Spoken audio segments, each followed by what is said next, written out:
देखिए, पहले हम लोग थोड़ा सा रिकैप करते हैं। आप लोग को हम नेपोलियन बोनापार्ट तक के कहानी को क्लियर कर दिए थे कि नेपोलियन बोनापार्ट ने किस प्रकार से फ्रांस में गणतंत्र स्थापित करने के लिए पूरा प्रयासरत रहा और उसने लगभग यूरोप के अधिकतर देशों पर ऐसा क्रांतिक रूप में फैला भी दिया, लेकिन कहीं न कहीं मेटरनिक के प्रयास से नेपोलियन बोनापार्ट को 1814 ईस्वी में क्या कर दिया गया, हरा दिया गया।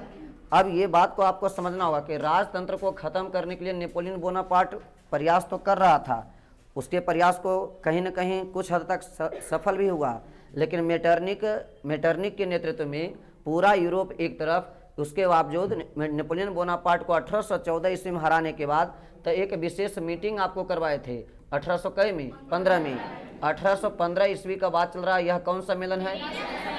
और यह वियना बताए थे कि ऑस्ट्रिया का क्या था, राजधानी था। वहीं बाकी सब जो राजा है ये मिल करके और बैठक कर रहा है।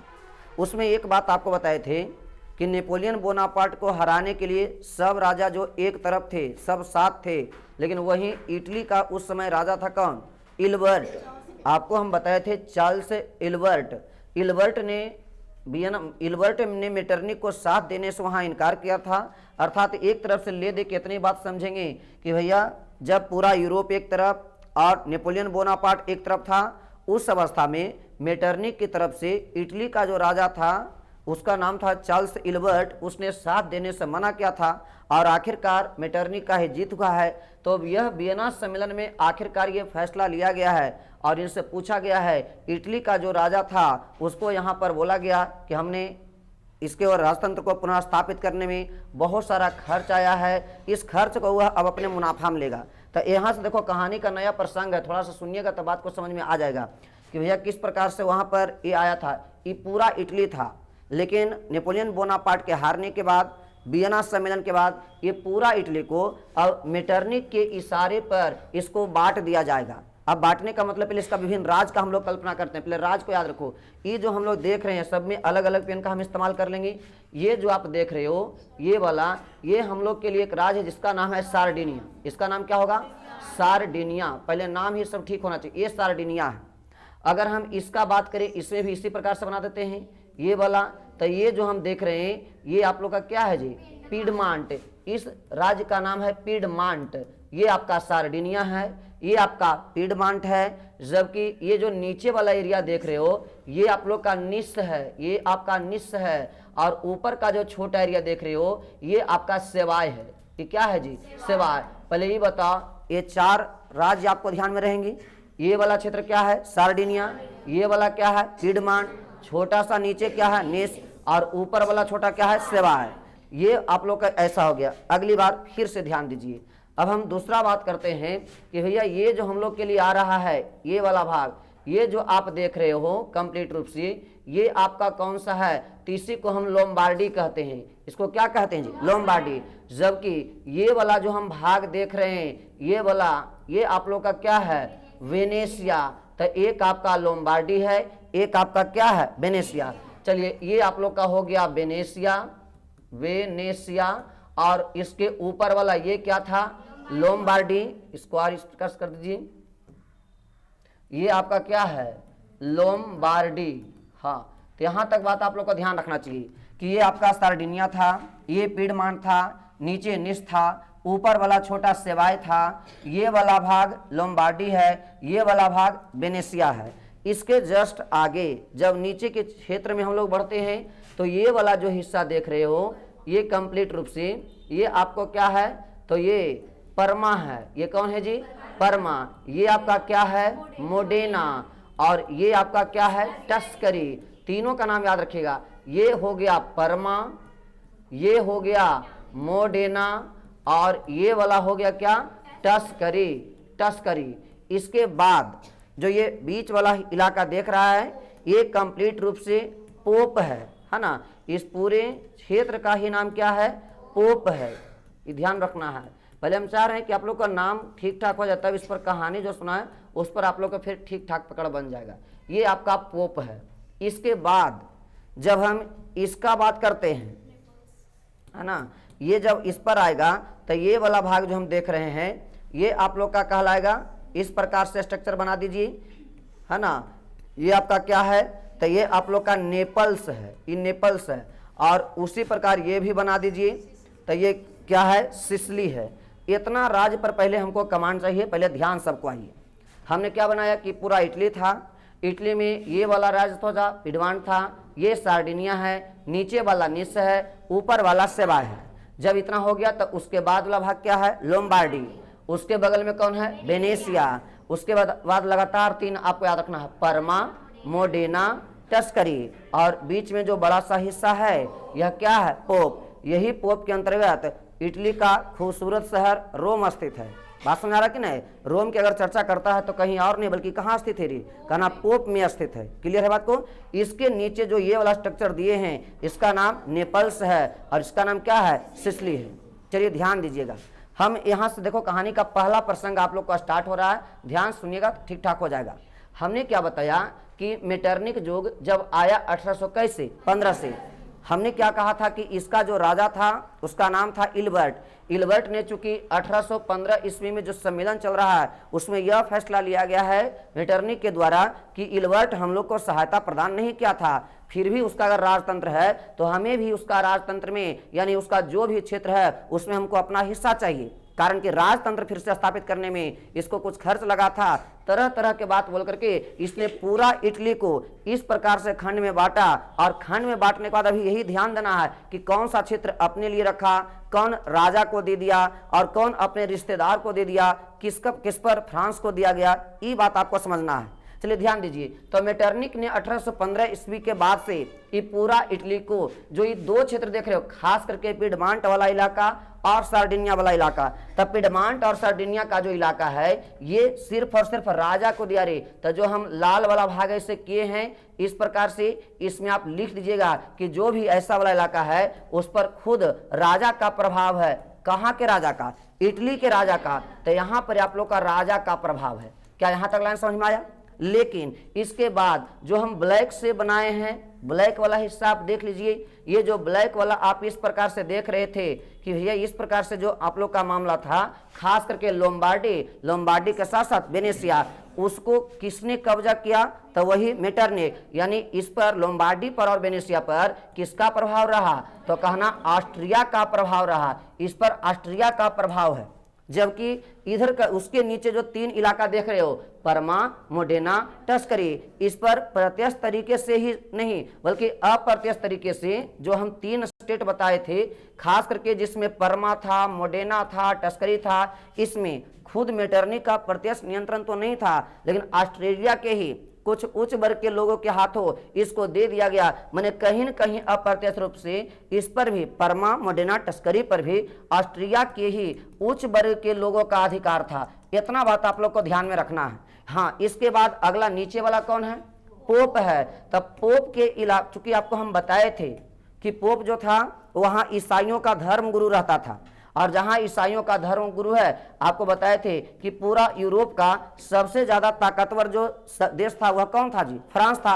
इसलिए पोप के सुरक्षा का जो गारंटी था वो कौन लेता था, फ्रांस लेता था। अतः इस पोप में जहां ईसाइयों का धर्म गुरु रहता था, इसको सेवा करने का, इसको सुरक्षा प्रदान करने का जिम्मेदारी चूंकि था फ्रांस के पास, अतः इस पर भी कब्जा किसका था, फ्रांस का था। तो यहाँ पर लिखेगा फ्रांस का प्रभाव, यहाँ पर फ्रांस का प्रभाव रखिएगा। हाँ, इसके नीचे जो हम देख रहे हैं अगला इलाका, खास करके 2 क्षेत्र था, कौन कौन, नेपल के साथ साथ सिसिली। तो यह नेपल्स और सिसिली पर जो तुम देख रहे हो, मेटरनिक ने सोचा कि अगर सारा हिस्सा हम खुद रखेंगे तो फिर मामला बिगड़ सकता है। इसलिए उसने क्या किया कि जो यूरोप का मेन शक्ति था फ्रांस को भी खुश करने के लिए उसने नेपल्स और सिसिली को इसके रूप में इसको फ्रांस को दे दिया गया। तो इतना पहले आप लोग को याद रखना है कि जो पूरा का पूरा इटली राजा का होना चाहिए था, वह पूरा इटली जो राजा इल्बर्ट को होना चाहिए था, मात्र उसको सार्डिनिया मिला है, पिडमांट मिला है। बाकी जो इटली का तुम क्षेत्र देख रहे हो उसको मेटरनिक खुद रखा है। नीचे वाला ऑस्ट्रिया के ही उच्च वर्ग के लोगों के द्वारा बांट दिया गया है। पोप पर वहां फ्रांस का जो सैन्य है उसका कब्जा है, जबकि सिसिली और नेपल्स पर प्रत्यक्ष रूप से फ्रांस का ही कब्जा है। तो इस प्रकार से आप देख रहे हो कि इटली जो है वह अलग अलग खंड में विभाजित है, अकी एक है। तो कहना कि अलग अलग खंड में विभाजित है। अब यही अलग अलग जो इटली है रे, इसी को अब हम एक करेंगे, एक करने का प्रयास चलेगा, तो वही प्रयास के बाद हम लोग देखेंगे कि इटली किस प्रकार से एक होगा। तो इटली को खंड में विभाजित है, इसको एक करना ही क्या कहलाएगा, इटली का एकीकरण कहलाएगा। तो पहले आप बेस समझ में आ गया होगा कि इटली एक साथ है कि अलग अलग है, अलग अलग है। इस चैप्टर में हम लोग को क्या करना है, तो इटली को एक करने का प्रयास करना है। तो पहले इतना बात हमें लगता है आप लोग को ध्यान में आएगा। अब देखो इसमें थोड़ा सा आप लोग को ध्यान चाहिए। देखो ये बात तो है, ये जो इटली का राजा है पिडमांट, इसको कहीं न कहीं दुख है कि जो हमको पूरा इटली था, इसको छोटा सा केवल पिडमांट और सर्डिनिया दे करके हमको ये ठग दिया है, ये अच्छा नहीं किया है। फिर भी नहीं कुछ कर सकता है, कारण महाशक्ति देश है फ्रांस, वह उसके सहयोगी ऑस्ट्रिया का है। तो ऑस्ट्रिया अभी हाल ही फिलहाल मेटरनी के दिख रहा था, मेटरनी के नेतृत्व में वो पूरा यूरोप में फिर से राजतंत्र स्थापित करने में सफल रहा। इसलिए समझ लीजिए कि एक तरह से यह आप लोग का छोटा सा है, एक तरह से ताकतवर कम है, शक्तिहीन है, इसके चलते चाहते हुए भी कुछ नहीं कर सकता है। अब कहानी का अगला प्रसंग सुनिएगा। देखो इटली का ही एक नागरिक ही, उस नागरिक का नाम है मेजनी। नाम एकदम ध्यान में रखना सबको, इसका नाम क्या है, मेजनी। मेजनी देखो, मेजनी एक नागरिक है, उसके जहन में कहीं न कहीं ऐसा आ रहा है कि इटली एक राष्ट्र है और इसको एक राष्ट्र होना चाहिए। जबकि जिस समय मेजनी आया है अभी तो सब अलग अलग है।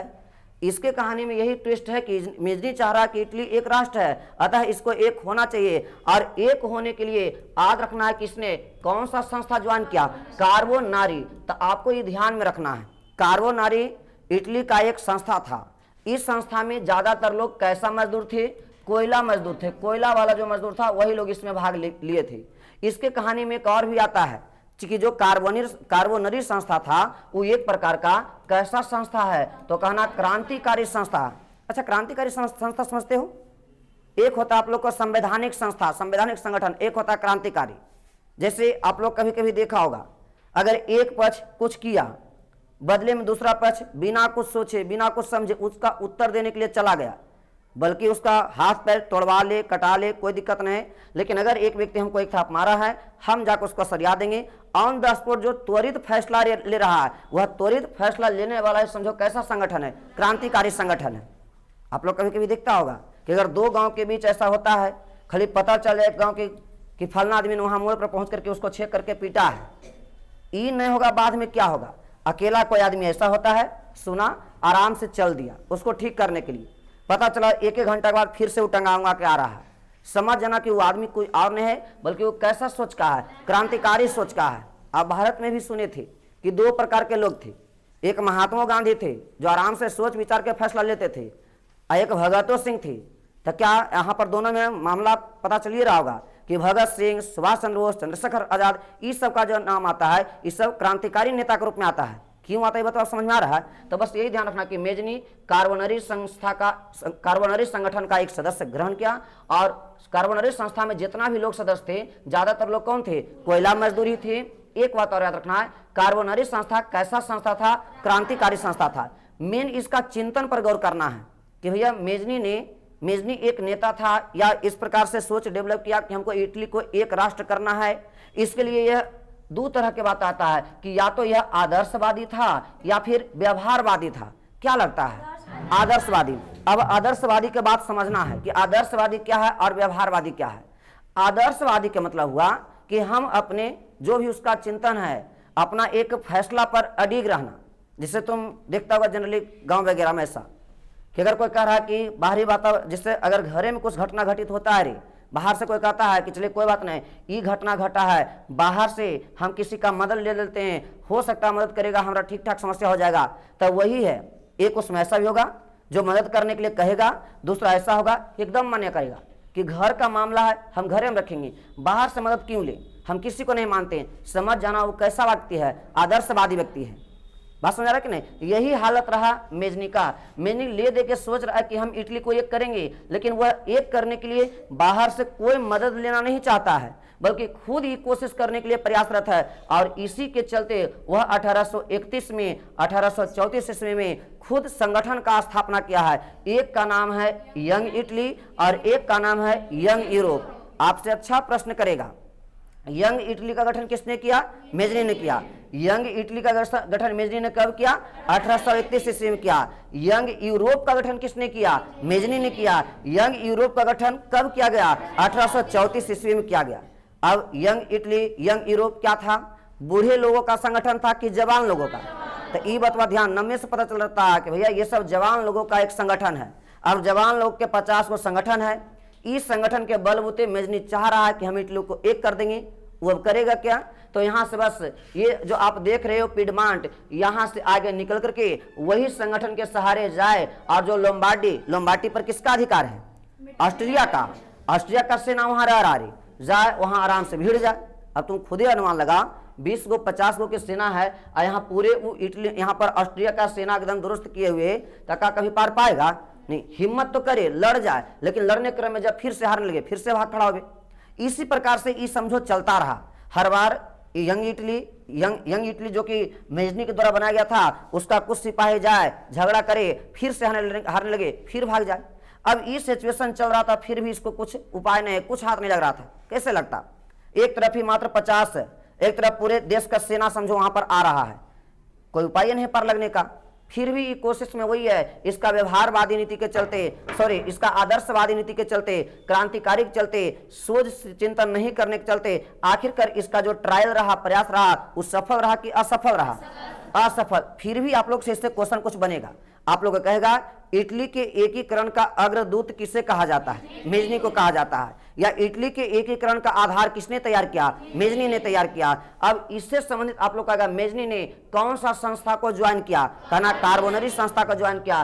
कार्बोनरी एक गरीबों का संस्था था, संगठन था। उसमें ज्यादातर लोग क्या थे? कोयला मजदूर थे। वह एक कैसा संस्था था? क्रांतिकारी संस्था था। फिर आपको हमने बताया कि यह जो मेजनी देख रहे हो, मेजनी ने 1831 ईस्वी में जवान लोगों का एक ग्रुप बनाया, एक संगठन बनाया, उसको क्या कहा गया? Young Italy. और बाद में हुआ 1834 ईस्वी में यंग यूरोप का भी गठन किया। इतना बात आप लोग को ध्यान रखना। फिर कहना इसका चिंतन कैसा था? व्यवहारवादी था कि आदर्शवादी था?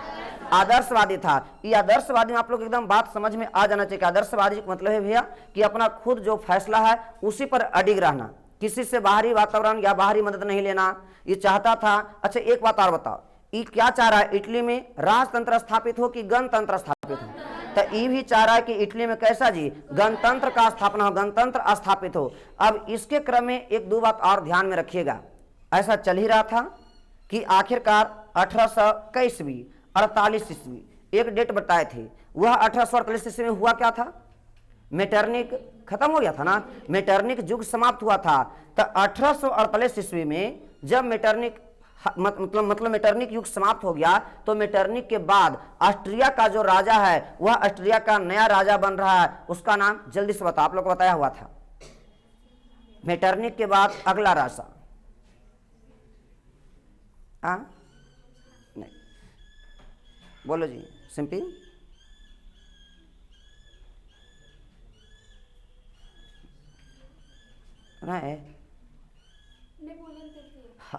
अरे वो तो फ्रांस का था, हम ऑस्ट्रिया की बात कर रहे हैं। चलिए कहानी का अगला प्रसंग सुनिए आप लोग।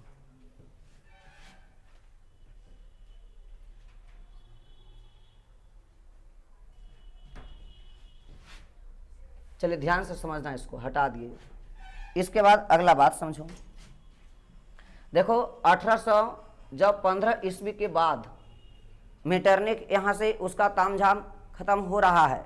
तो इसी के बाद 1800, चूंकि देखो 1815 ईस्वी से 1848 ईस्वी तक ऐसा हुआ, लेकिन ऑस्ट्रिया का जो चांसलर है उसको यह अनुमान लग रहा है। देखो एक बात तय था कि इधर से मेजनी का यंग इटली वाला बात है, इधर से ऑस्ट्रिया वाला बात है। युद्ध हो रहा, लफड़ा हो रहा, तो लफड़ा पर ध्यान देना होगा कि एक तरफ से घाटा नहीं होगा रे। एक तरफ इटली है, दूसरा तरफ ऑस्ट्रिया है। ठीक है ये मजबूत हो चला है, फिर भी ये जब दिक्कत दे रहा है, तो ऐसे अवस्था में इसको ठीक है ज़्यादा हानि होता होगा, लेकिन कुछ न कुछ जो है ऑस्ट्रिया के सेना का भी हानि हो रहा था। और इसी के चलते अब यहाँ का सोच चिंतन थोड़ा सा घटेगा बढ़ेगा।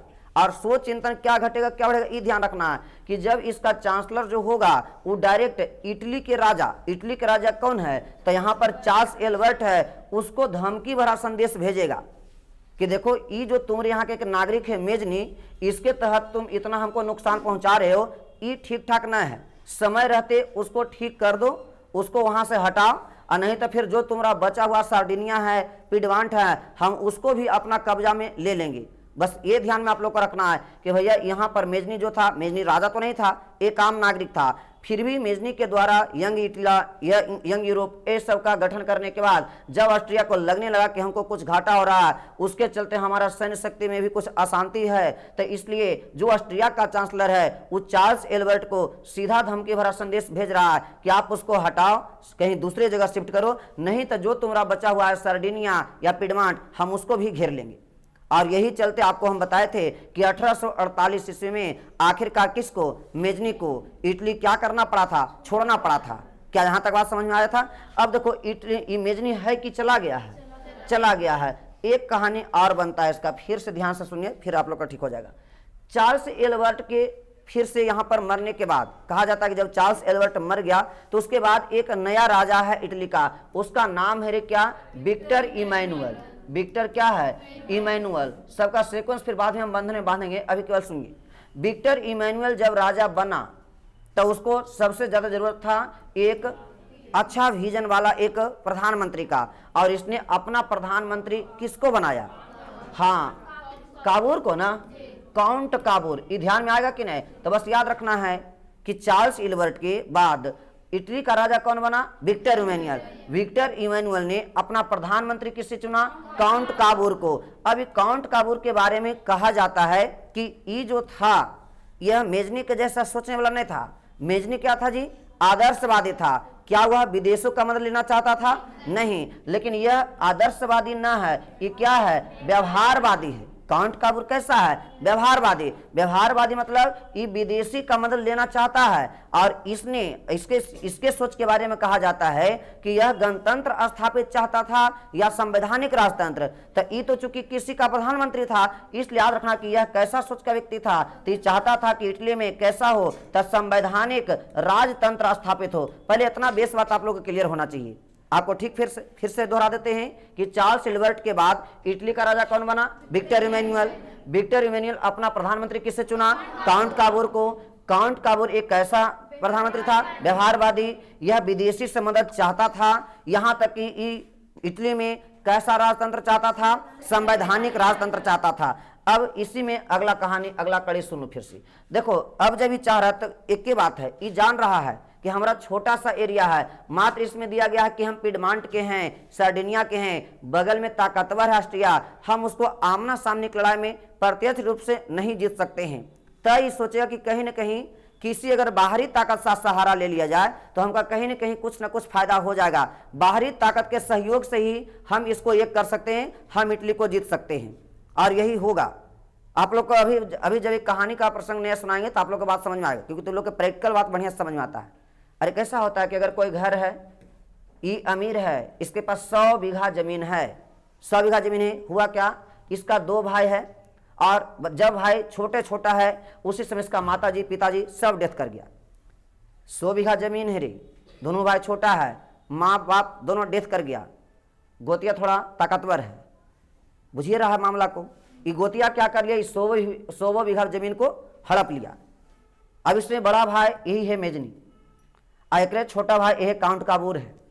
मेजनी जो एकदम क्रांतिकारी सोच का है, आदर्शवादी है, वो डायरेक्ट आमना सामने जाता है, गोतिया से फरियाता है। अब बताओ ये ताकतवर है रे, ये गरीब है, लाचार है, कुछ है नहीं, इसके पास पैसा के दम पर 10-20 गो आदमियों है। जब जाता है लड़ता है, मारपीट के फिर टंगा के आता है। ऐसा ज़्यादा नहीं, 2-4-10 बार हुआ, आखिरकार लगी हो जाएगा। यार कोई उपाय नहीं, हम अकेले हैं, कमज़ोर हैं, जाते हैं, मार खा के फिर से चले आते हैं। यही मेजनी है। फिर ये सब मामला छोड़ छाड़ के चला गया बम्बई कमाने के लिए।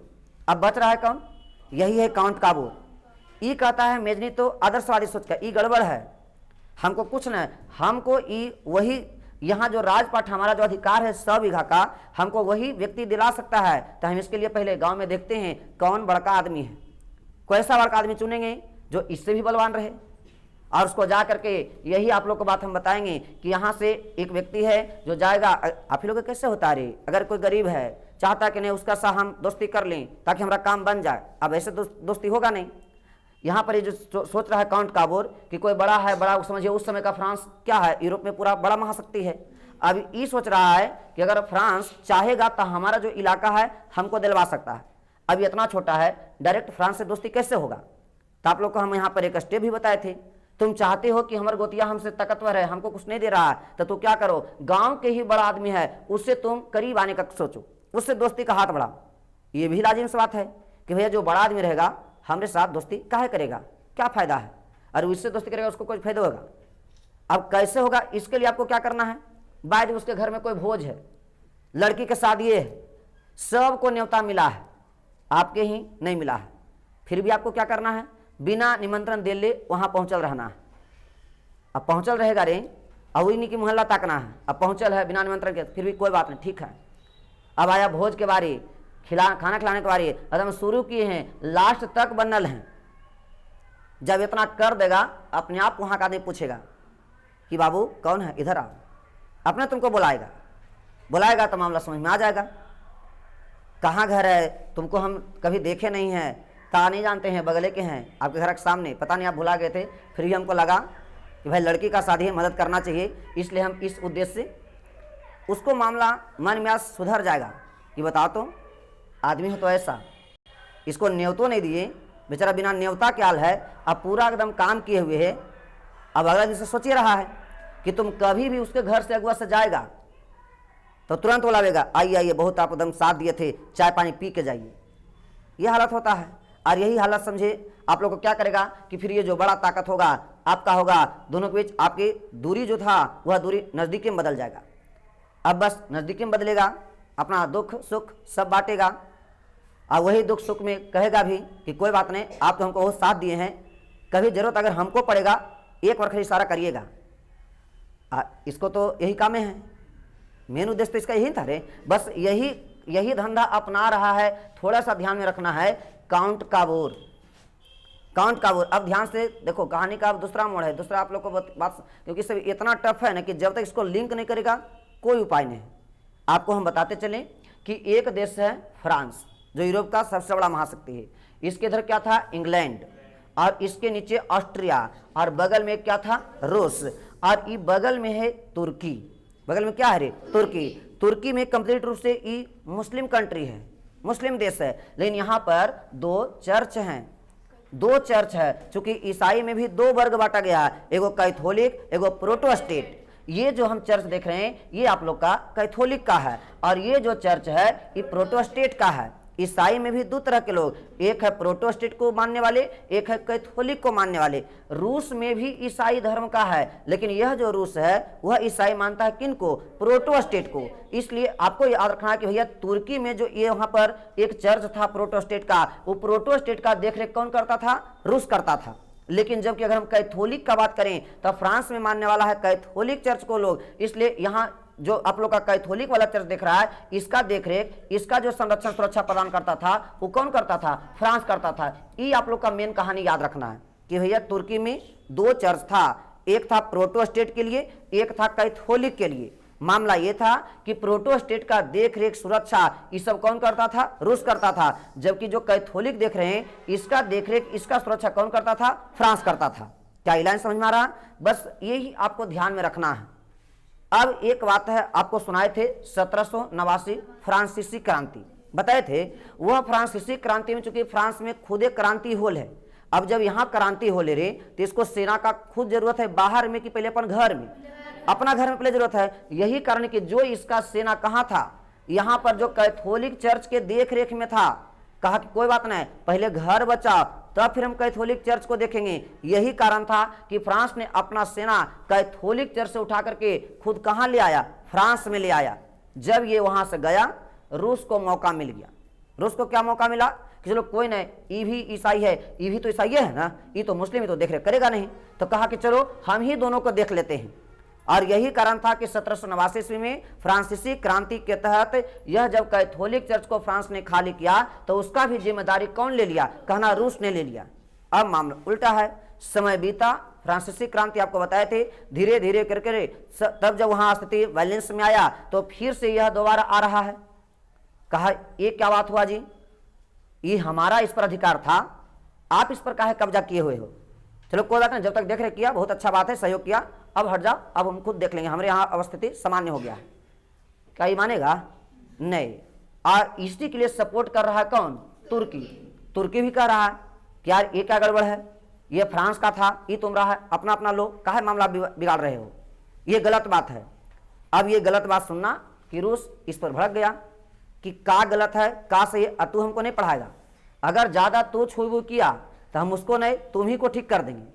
अरे बड़का आदमी से क्या लगता है, जिससे दो आदमी बड़ा शक्ति लड़ रहा है तो कभी कमजोर को उसमें नहीं बोलना चाहिए। उसमें होता क्या है कि पहले ये दोनों आपस में नहीं भिड़ेगा, पहले जो बीच में घुसता है कमजोर पार्टी उसी को पहले ठीक कर देता है। और यही कह रहा है रूस। कहानी यहाँ पर समझ में आ रहा है रे कि दो गो चर्च था, एक था कैथोलिक, एक था प्रोटेस्टेंट। कैथोलिक को कौन देखता था? फ्रांस। प्रोटेस्टेंट को कौन देखता था? रूस। लेकिन 1789 ईस्वी में जो क्रांति हुआ था फ्रांस में, तो उसको समुचित सेना चाहिए था खुद फ्रांस में। यही कारण था कि कैथोलिक की सुरक्षा में जो सेना था उसको भी वापस बुला लिया, और यहाँ पर जब कैथोलिक खाली हुआ तो उसको भी रूस अपना अधिकार में ले लिया। क्या ऐलान समझ में आया?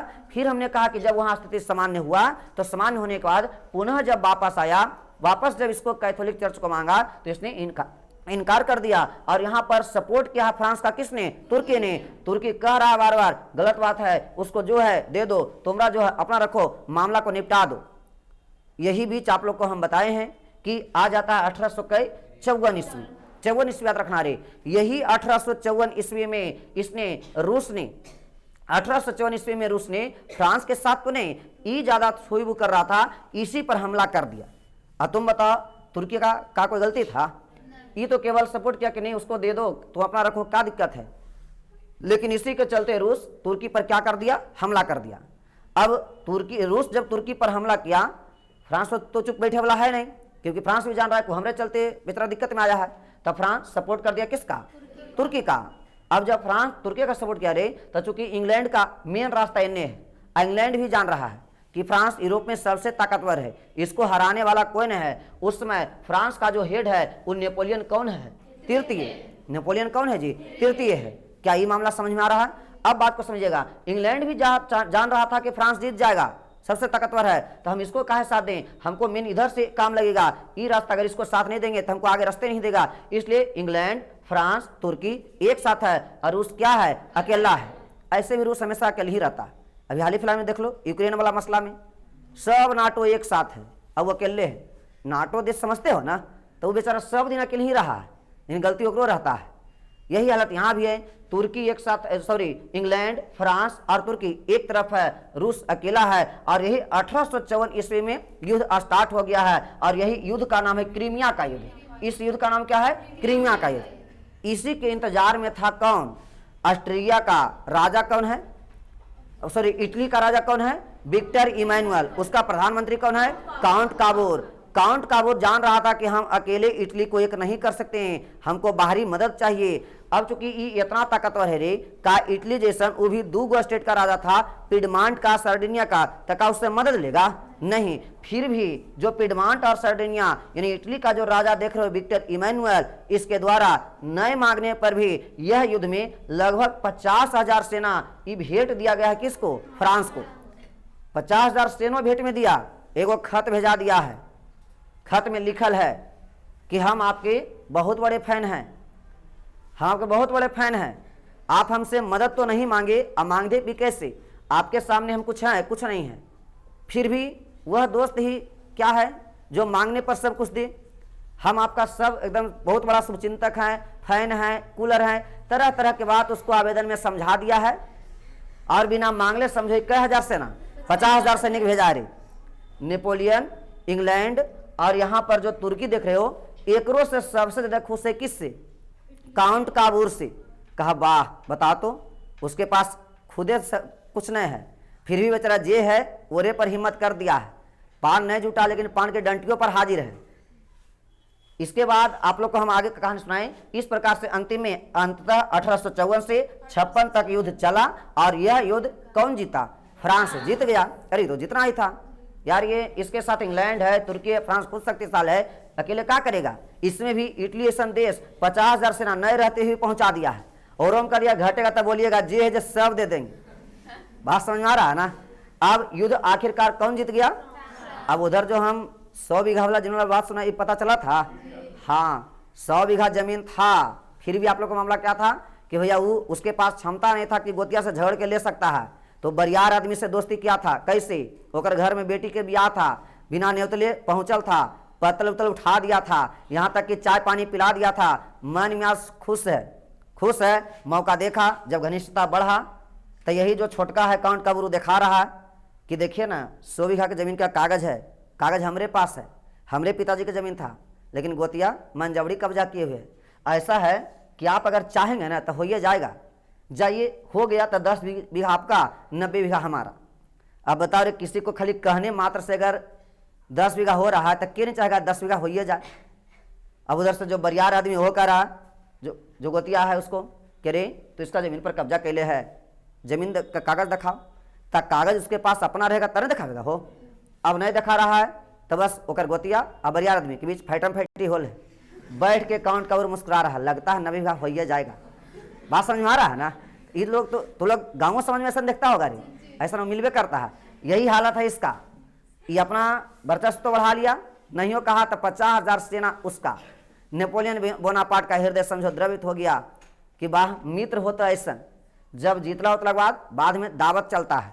दावत नहीं समझते हो तुम लोग भी? ऐसा कभी होता है कि हमारी पार्टी जीता है तो एकदम अगला दिन पार्टी है, फंक्शन है, ये है वो है, पूरा दिस दैट लंबा लंबा वहाँ फिर फेंका जाता है, ये करेंगे वो करेंगे, होता ना ऐसा। बस वही दावत में एकदम विशेष खास आमंत्रण भेजा गया किसको? यही काउंट काबूर को, कि कुछ हो चाहे नहीं पहले वो छूटना नहीं चाहिए। पिछला बार बेचारा छूट गया था, नहीं न्योता दिए थे, अब की बार सबसे पहले उसी को न्योता पहुंचा दो। न्योता मिला है, पहुंचा है। पहुंचने के बाद ये दोनों के एकदम घनिष्ठता मित्रता का संबंध का बात हुआ है, गले उले मिला है, अखबार में फोटो वोटो आ गया है। अब तुम समझिए रहा है कि कहानी का नया प्रसंग है। सैया भइल कोतवाल तो डर काहे का, वही हालत हो गया है कि अब उल्टा है। अब देखो क्या है कि इधर से ई लोम्बार्डी वेनेसिया जो ऑस्ट्रिया के कब्जा में था, छेड़ते रहता था किसको? पिडमांट वाले को, कि किसी तरह से छेड़ने कोई दिक्कत नहीं है। अब उल्टा है, अब चूंकि इसका संबंध बन गया किसके साथ? फ्रांस के साथ ना। अब एकर जो छोट मोट सिपाही है, येहो अंदर घुस के 2-4 को क्या है, कान उठ रहा है, कान पकड़ता है, 360 डिग्री पर घुमाता है। फिर भी इधर से 4 राजधानी की हमला कर दें, इन्हें से राजा रोक रहा, गलती नहीं करो। देखा है फ्रांस के साथ उसका फोटो खिंचाल था। अगर तू अभी तो इसको कुछ करता है तो ये नहीं लड़ेगा रे, वो फ्रांस पूरे के पूरे आके हमला कर देगा। बात समझा रहा कि ना। यही सब कारण से ये पूरा अंदर छेड़ता है। इतना छेड़ने के बाद भी यहाँ का सिपाही, यहाँ के राजा एकदम कुछ नहीं कर रहा है, एकदम ऑलरेडी शांत है। अब शांत का है, ये मामला समझ में आ रहा है ना। लेकिन कब तक शांत रहेगा? एकदम विवश कर दिया। और आखिरकार आ गया 1859 ईस्वी में, आखिरकार वही बात हुआ। 1859 ईस्वी में न चाहते भी ऑस्ट्रिया जो है वो हमला कर दिया किस पर? यही विक्टर इमैनुअल की सेना पर। हमला के लिए तो यही तो चाह रहा था, किसी तरह से हमला हो। बस जैसे ही हमला हुआ चिल्लाया, मालिक बचा लीजिए। अब किसको पुकारा पता चल रहा है ना? हाँ, फ्रांस को। अब कहेगा भैया मित्र वाला बात है, अरे तू हमको बिना कहे पहुंचाया था और तुमको कहने पर हमने मदद करेंगे। पूरा का पूरा फ्रांस जो है पूरा सेना उतार दिया ऑस्ट्रिया के खिलाफ। और इस अवस्था में पूरा फुल फॉर्म में है ये था, बस एकदम पूरा कब्जा किए हुए है। और 1800 में 59 ईस्वी में किसको अपना क्षेत्र में मिला लिया? लोम्बार्डी को। पहले लोम्बार्डी पड़ रहा ना, लोम्बार्डी केकर हो गया है? अब इटली का एक हो गया ना। अब इसका जो ऑलरेडी जो आप सर्डिनिया देख रहे हो, पिडमांट देख रहे हो, नीस सेवाएं देख रहे हो, इसके जो नागरिक है उसके अंदर एक गजब का एनर्जी है, इतना फुल फॉर्म में है। कहा बस कुछ नहीं, एकदम ऐसा 1 महीना तक चले दो, पूरे को हम समेट लेते हैं।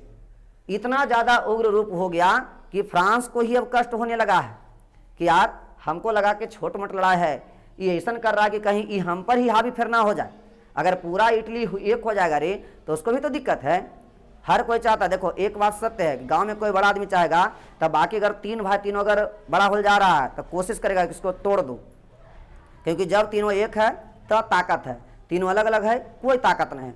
इसी कारण है कि आखिरकार 1859 ईस्वी में ऐसा मामला है कि भैया जब युद्ध हुआ यहाँ फ्रांस के सहयोग से, ये जो लोम्बार्डी है, लोम्बार्डी तो पिडमांट में मिल गया है, सर्डिनिया में मिल गया है, इसी बीच अब यहाँ से टेंशन हो रहा ऑस्ट्रिया को भी, उन्हें टेंशन हो रहा किसको, फ्रांस को भी, कि कहीं पूरा होकर के हम पर ही हावी नहीं हो जाए।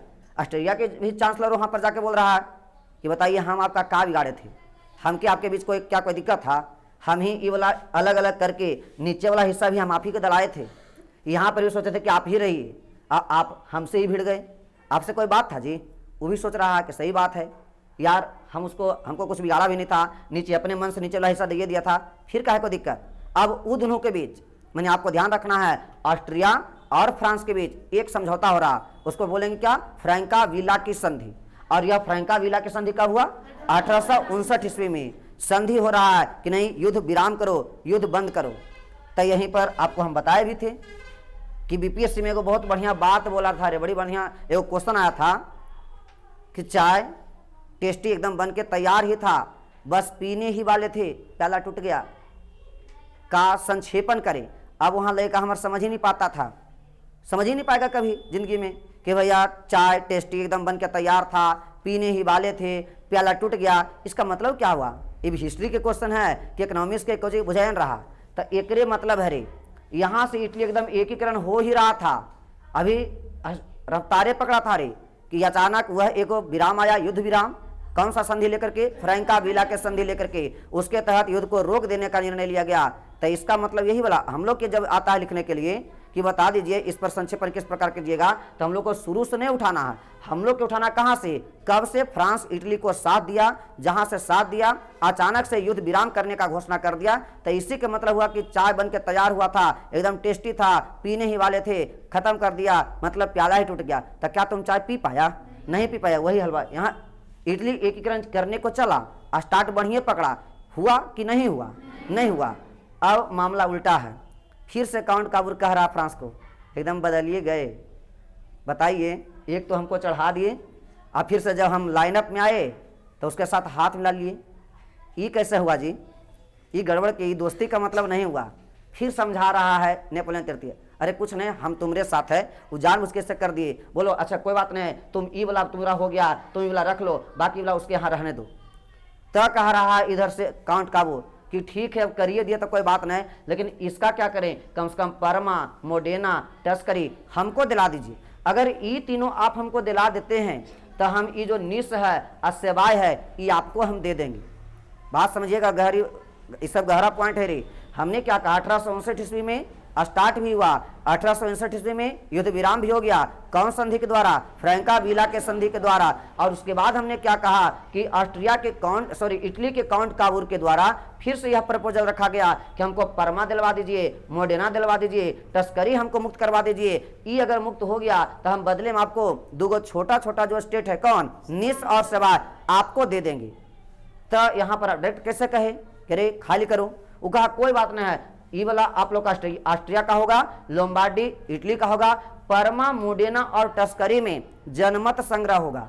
जनमत संग्रह समझते हो, यहाँ जनता का मन गिना जाएगा, देखा जाएगा किसका मन है कि यहाँ के राजा के साथ रहना चाहता है कि इटली के साथ एक होना चाहता है। अब हम बताइए दे रहे हैं कि कौन ऐसा नागरिक नहीं सोचेगा कि हम अपना ही राष्ट्र के साथ रहें, कौन सोचेगा कि दूसरा यहाँ के राजा के साथ हम रहें। तो सब एक मत में जवाब दिया, हम इटली के साथ एक होना चाहते हैं। इसी कारण कहा जाता है 1821 ईस्वी में, 60 ईस्वी में परमा, मोडेना, टस्करी में जनमत संग्रह करा करके और इटली में एक कर लिया गया।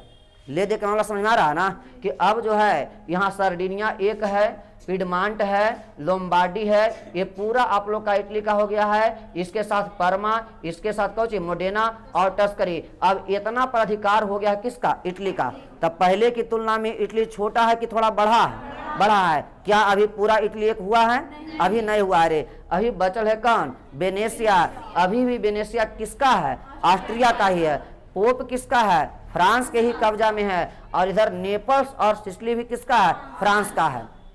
इसी बीच आपको हम बात बताएं, एक नया है, देखो इस सिसिली देख रहे हो, इसके इधर उधर सब टापू है रे, और ये महासागर में समझो कोई नाव चलाने वाला नाविक है, और उस नाविक का नाम है क्या, गैरीबाल्डी। कहानी का अगला प्रसंग अब सुनिए, गैरीबाल्डी। गैरीबाल्डी वो नाविक है, मजदूर समझ हुआ है, नाव चलाने वाला, नाव खे करके अपना जीवन यापन करता है। ई जब इसके अंदर देखो गजब का राष्ट्रभक्त है, ई जब सुन रहा है कि हमारा राजा कठिन परिश्रम करके लोम्बार्डी को हासिल कर लिया है, परमा को हासिल कर लिया है, मोडेना टस्करी को हासिल कर लिया है।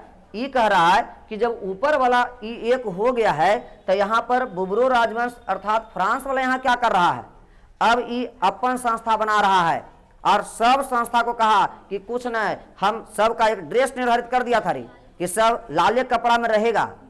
वो कर ये लोगो था, यही करता एक जो संस्था बनाया था उसमें टोटल आदमी को लाल कुर्ता पहनने पर ही यहाँ पर ये था, इसलिए उस संस्थे का नाम रखा गया था कौन कुर्ती, लाल कुर्ती। लाल कुर्ती एकदम खतरा का निशान है। ये भी क्रांतिकारी दल था। इका कुछ न, नाव ताव जो भी है पूंजी पगा सब के बेचो और सब बेच करके पहले हथियार खरीदो। हथियार समझ में आ रहा है ना?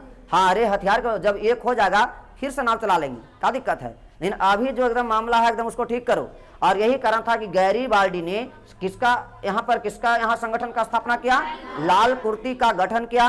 वह लाल कुर्ती गठन में यहाँ क्रांतिकारी सब है और सबको एकजुट करने के बाद सबसे पहले जब सब बेच बाच करके हथियार को तैयार कर लिया, वही हथियार से अब किस पर हमला करे, तो बस जो ही बुबरो राजवंश है ओकर थाना पर अटैक, उसका सिपाही जो है उसको मार के उसका भी हथियार अपना।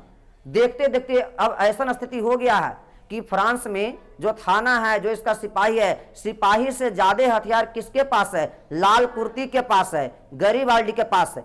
अब तुम समझिए सकता है कि जब इसके पास ज्यादा से ज्यादा ये हो गया रे, तो यही जो बुबरो का राजा है, बुबरो राजवंश का यहाँ राजा है, ये रहेगा कि भाग जाएगा, और यही छोड़ छाड़ के और क्या हो गया, भाग गया। और ये हम जो कहानी सुना रहे हैं 1821 ईस्वी का है, 60 ईस्वी का है। और इस तरह से गैरीबाल्डी के नेतृत्व में 1860 ईस्वी में सिसिली और नेपल्स को भी फ्रांस की बुबरो राजवंश से छुड़ा लिया गया। यानी 1860 ईस्वी तक आप देख रहे हो कि इतना हिस्सा ये पूरा आप लोग का किसका हो गया है, तो ये कहना कि आप लोग का इटली का हो गया है। फिर भी अभी बाकी है कौन, पोप। कौन बाकी है, ऊपर से वेनेशिया। हालांकि इसके बाद ऊपर भी चढ़ा था, ऊपर भी चढ़ा था गैरीबाल्डी रे कि उसको भी उकारेगा, ठीक कर देंगे, लेकिन ऊपर से रोक रहा है। विक्टर इमैनुअल काउंट काबूर कहा एकदम मत करो, ये गलती करने ने है। अरे उसका धर्म गुरु है, किसका, फ्रांस का, और सब कुछ नष्ट होना वो जायज है, लेकिन किसी का धर्म का नाश हो जाएगा नहीं समझेगा। और अभी भी यूरोप का सबसे बड़ा महाशक्ति के रूप में कौन है, फ्रांस ही है, इसलिए उसके रोकने पर ये रुका है। अभी मामला ठीक ठाक है। अब यहाँ से विक्टर इमैनुअल इतना खुश है कि कहा बा बता तो ये नाविक हो गैरीबाल्डी ऐसा देखे हैं देशभक्त, लेकिन गैरीबाल्डी ऐसा नहीं देखे हैं। ऐसा करते हैं कि पूरा का पूरा जो इटली है, ऐसे ही तो नीचे वाला इलाका को वही जिताया है, तो ऐसा करते हैं कि हम 2 प्रधानमंत्री रखेंगे। ऊपर वाला प्रधानमंत्री तो काउंट काबूर है ये है, और नीचे वाला प्रधानमंत्री हम किसको बना देते हैं, गैरीबाल्डी को बना देते हैं। प्रपोजल भेज दिया गैरीबाल्डी के यहाँ कि तुम नीचे का प्रधानमंत्री होगा, ऊपर का काउंट काबूर होगा, नीचे तुम देखो, ऊपर काउंट काबूर देखेगा। लिया कि मना कर दिया, एकदम हाथ जोड़ के मना किया है कि एकदम नहीं कीजिए सन साहब, हम तो यही चाहते थे इटली एक होगा। अब फिर से आप इटली को 2 भाग में बांट रहे हैं, नीचे हमको बना दीजिएगा, ऊपर उसको, फिर तो इटली 2 ही भाग में रह जाएगा, कहाँ इटली एक हो पाएगा। यही कारण था कि इसने रोक दिया। प्रधानमंत्री जैसा पोस्ट को ही ठुकरा दिया है, कहा हम नाविक सही हैं, वो तो गलती से इधर हम रास्ता भटक गए थे, हमारे अंदर भी वही वाला है राष्ट्रभक्त वाला ब्लड, हम भी इधर की भावना में बह करके थोड़ा समय के लिए इधर आ गए थे, हम नाविके सही हैं। बताओ अभी के समय में ऐसा होगा? अभी अगर किसी को कह दे रहे कि कल तुमको प्रधानमंत्री बनाए, क्या लगता है, तो लगता होता कुछ नहीं, बताइए शपथ ग्रहण कहिया है, वो डायरेक्ट यही पूछवे करेगा। वो बाद में होगा, बाद में कि 1 दिन लगी बने कि 2 दिन लगी, योग्यता रहे चाहे न रहे, खाली पता चल जाए कि ये जी आप प्रधानमंत्री बनना चाहते हैं, वो डायरेक्ट यह पूछेगा बता दीजिए शपथ ग्रहण किया है। वो यस या नो में जवाब थोड़ी देगा, वो अगला दिन सोच जाएगा कैमरा से संभलेगा पीएम वाला कुर्सी की नहीं संभलेगा। इतना कोई देखता कहाँ है, देख ना रील्स में भयावह चला हुआ है। पूछता है आपको अगर 1 दिन के लिए प्रधानमंत्री बना दिया जाए क्या करोगे, तो सबसे पहले हम चीन पर बम मार देंगे।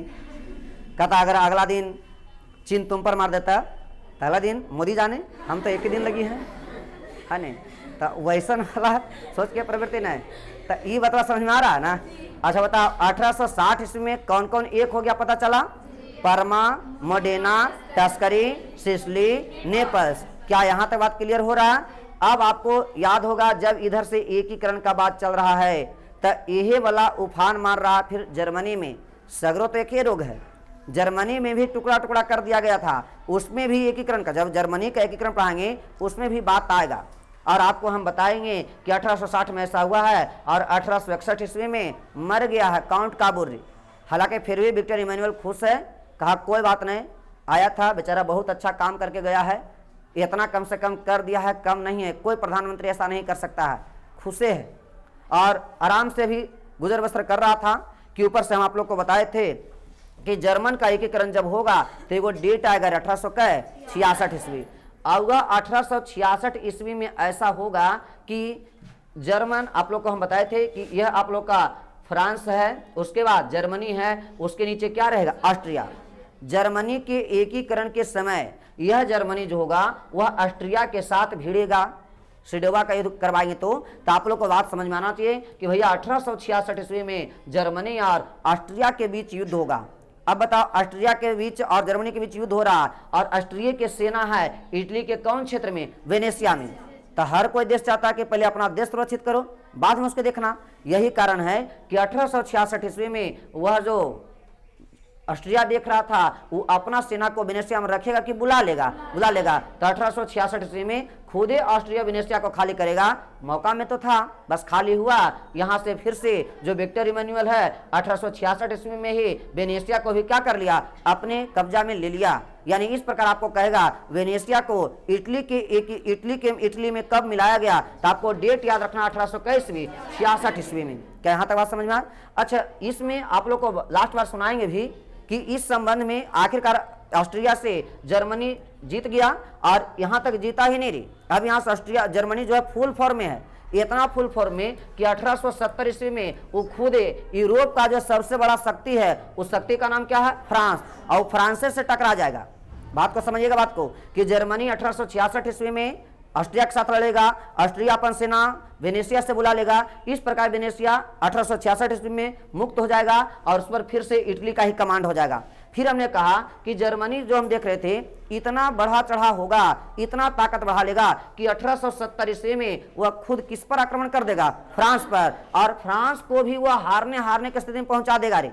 और यही कारण है कि फ्रांस क्या करेगा, क्योंकि उसी का सेना कहाँ है, पोप में है, तब पोप में क्या अपना सेना रखेगा नहीं। फिर से 1870 ईस्वी में वह पोप में जो फ्रांसीसी सेना है, फ्रांसीसी सेना को फ्रांस की रक्षा करने के लिए बुला लेगा। अतः पोप भी खाली, तो चाह रहा कि तो खाली करो, खाली हुआ। नीचे से ऊपर से पूरा जो इटालियन सेना है वह एकदम खदेड़ खदेड़ के इसको भगाना स्टार्ट किया है। यही कारण है कि यहाँ जो पोप के फादर रह रहे थे, जो धर्म गुरु रह रहे थे, ये भागने पर मजबूर हो गए और आखिरकार इसी का एक छोटा सा द्वीप है, उस द्वीप का नाम है वेटिकन सिटी। उसका नाम क्या है रे, वेटिकन सिटी। इसी में ये बंद हो गए थे, इसी में अपना शरण लिए थे, इसी में छुपे थे। चूंकि विक्टर इमैनुअल भी कह रहा है कि हम उतना दरिंदा नहीं हैं, आप कुछ नहीं तो ईसाई के धर्म गुरु हैं, आपका भी इज्जत हमारा इज्जत के रूप में फर्ज बनता है कि आपका सम्मान करें। कोई बात नहीं, हमको तो नजर था इसका सबसे प्रमुख जो ऐतिहासिक शहर है रोम है, हम रोम के लिए ऐसा कर रहे थे। आप अगर वेटिकन सिटी में रहना चाहते हैं एकदम बिंदास होकर रहिए, हम आपको कुछ नहीं करेंगे। इसलिए वेटिकन सिटी को अलग देश से बना दिया गया, अलग देश से बनाया गया। अभी भी आता है कि सबसे छोटा देश कौन सा है, वेटिकन सिटी। क्या वेटिकन सिटी जो ये कहानी सुना रहे थे, ये कहानी सुनाने के पहले वेटिकन सिटी नाम का कोई दोस्त नहीं है। यहाँ पर आप लोग का वेटिकन सिटी यहाँ पर आएगा और ये अलग हो जाएगा। अब एक क्वेश्चन इसमें और आएगा रे, वह कौन सा ऐसा देश है जहाँ एक भी महिला नहीं है, एक भी महिला नहीं है। वेटिकन सिटी काहे नहीं है, क्योंकि यहाँ धर्म गुरु रहता है किसका, ईसाई का। और धर्म गुरु का मतलब है उसमें फर्ज है रे कि जो धर्म गुरु बना है वैसा संकल्प लेता है एकदम भीष्म पितामह जैसा कि हम सदा ब्रह्मचर्य जीवन बिताऊंगा, कभी शादी विवाह नहीं करेंगे। तो जब वहाँ शादी विवाह का चर्चा नहीं चल रहा, महिला काहे को आएगा? बात समझ में आ रहा है ना। इसलिए वहां अगर आपको नियमानुसार सोचा जाता है तो वेटिकन सिटी में एक भी महिला नहीं है। वहां केवल क्या रहते हैं, तो ईसाई का धर्म गुरु रहते हैं, वहां दिशा निर्देश करने वाले होते हैं, केवल वहां वही चीज। अब ये पूरा का पूरा हो गया किसका, इटली का। और इस प्रकार से इटली एक हुआ है और इटली का एकीकरण पूरा हुआ है। तुमको परीक्षा में क्या करना है, इटली का एकीकरण स्टार्ट करना है सबसे पहले कहाँ से, मेजनी से। मेजनी के बाद आप लोग को याद रखना है कि वहां से स्टार्ट हो जाएगा फिर विक्टर इमैनुअल और किसका कहानी, काउंट काबूर का। फिर तीसरा स्टेप में उठाना किसका, गैरिबाल्डी का। क्या बात समझ रहा, 3 फिगर बनाना, 3 फिगर बनाने के बाद लास्ट में आपको फिगर बनाना, और जो लास्ट में फिगर बनेगा सबसे पहले कहना कि भैया यहाँ तक इसी में आप लोग का इटली है, फिर दिखा देना किसके किस में आप लोग का ऑस्ट्रिया है, उतना ऑस्ट्रिया है, फिर दिखा देना कितना में ये है। सबको दिखाने के बाद सबको कब्जा करा देना। लास्ट में आप लोग को लिखना होगा इस प्रकार से कि जब हम ऐसा किए तो यहाँ पर बना दीजिएगा और सब में डेट डाल दीजिएगा। पहले कौन अधिकार में आया था? लोम्बार्डी, तो लोम्बार्डी में लिख दीजिएगा 1821 ईस्वी 59 ईस्वी। क्लियर हो गया। जब हम लोग वेनेसिया का नाम लिए थे खुदे स्वतंत्र हो गया था, कब? 1866 लिख देंगे। उसके बाद आया था परमा, मोडेना, टस्करी। ये तीनों में डेट आप लोग का चलेगा एक ही, जनमत संग्रह वाला 1859 ईस्वी। फिर यहाँ से बोले थे कि ऊपर पोप था, तब पोप के द्वारा स्वतंत्र हो गया था कब? 1870 ईस्वी। और उसके बाद आप लोग के इधर वाला जब बात करते हैं नेपल्स का और सिसिली का, तो ये सब अलग हुआ 1800 में 1860 ईस्वी, 60 ईस्वी में जी। इतना बात आप लोग को ध्यान, सॉरी यहाँ पर 1800 होगा, 60 होगा जनमत संग्रह के द्वारा। जब 3 गो अलग अलग फिगर के बाद इतना फिगर मार देगा, कहियो न पूरा चेक करेगा मास्टर, आराम से इसी को देख लेगा फोटोए के, फोटो में देखेगा कहेगा 1859, 66, 60, 70, 60। इसका मतलब साफ है कि जो भी बच्चा लिखा होगा एकदम कहानी ठीक लगाओ। इसी को देख करके वो पूरा कहानी नहीं हो पढ़ेगा रे तो उसका जांच हो गया। तो गलती से सोचेगा कि इटली का एकीकरण पर टिप्पणी दे, कहेगा उतना लंबा लंबा, तो कोशिश करेगा कि छोटे को हम लिखेंगे, लेकिन गलती से हो जाएगा 2 पेज का। अपने आप इस पर 2 पेज कम से कम लिख सकते हो। लिखाएगा कि नहीं लिखाएगा? लिखा सकता है। चलो कोई बात नहीं, आज का क्लास यहीं तक रखिए। हम कोशिश की आज की पूरा इटली का एकीकरण आप लोग को सुना दें। सुन गया ना?